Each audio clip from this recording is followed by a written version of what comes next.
phát mà sắp bên phát phai biểu và bảo vật thiên thằng bạn là cái bên he tu ni iso pinovin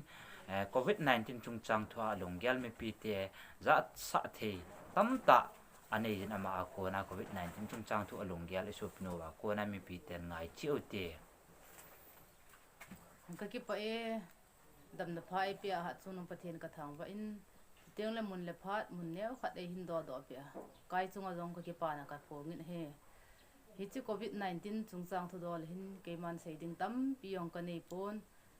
ka he pon ti wa noi le se thu su ho la su ho jong sei nge ka ti a hi pon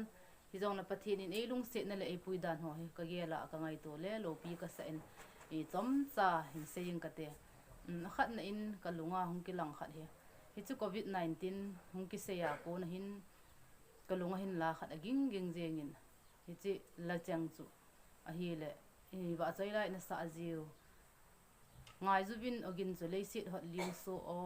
hi chu krista lama de ta ta pan na thu hi hung ki tol tolin thing hangin lan asai ti te wa chai la hu kalungin aging jengin hi chu ke man kalung thima ka ga ki su to do la chun hitabang wa noi le se hot ling so ogin na si hung ki tol he thing hang langa long wa choi la ki sagin banga he ki sam phonga ki sei phong he hi chi thuging na si thu ki sei ho he pathin kombel na ding le krista adinga de ta pan na ding pakai bel na ding thu in ke man ka ki gelin aji chu pathin in ta sa dam na pi a hitabang na si thu phalo za zong leng kata sa anat na he so na umlova thu ka za pathin ka bel thei in ha chung nong pathin ka thang vai na he tu tiang le aban them khat ka sei no min ke ma hi na a hitabang wa noi le si na nat phalo nat si hi si hung kun do mi him dinga su tang hoi hi lo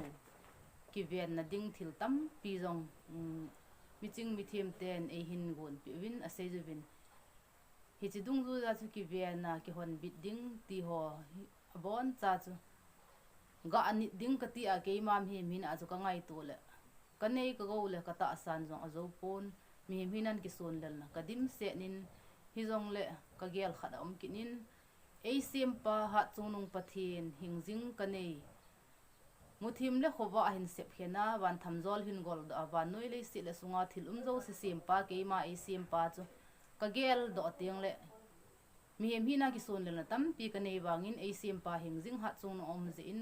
ama that suangin tuni chan gein pathin in dam na e pi in lungmong in khosa thejin tong the ne thei don theja e koi jin a chunung pathin ka thang wa kin in hi chu tiang le pathin lung se na zalin government a ko nin jong ki thopi na za chom e hin pe bin hi cho jong hi pathin in e pi hi ti ke man ka kisan in hi chu tiang le hi chinat si hi si hung ki tol ho jong hi pathin kom ka bela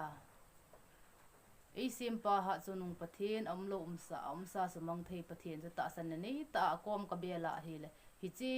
mi hem dinga su tang lel hel hi jong le pathin in be hen ati a le beijing the hi ti ke man kalung thim le kata as an kinep na len ta kanejin hi ji hin tulai ta hin ke man ka gel le ka ngai tu la ka kinep na chu umlo umsa sumang thei wa noi le si le sunga thil zo se sem pa le ke ma e sem pa chon hi chin at si jong hi ama tha nin aman alung hi le hin su bejin tin acha te jong hi lungmong le damin ki khosan tin aman e hu do naw thu sim hole e ngai lu naw thu sim ho jong hi ki sei thein te tin pathin tha na suangin kinem tan tu ni ge hin ke ma jong chon si thingdel hi jong lang ka na la je wa noi le se thu su la su ho thil dang wang seiding ima cha ka nei poi ke man hi jong le pathin in e pui dan le e ngai lu dan le pathin thil bol thei tha dan ho ka ge la hele hi cho zo se hon kinem lel helin tu ni ge je hin chon si thingdel pum hi jong lang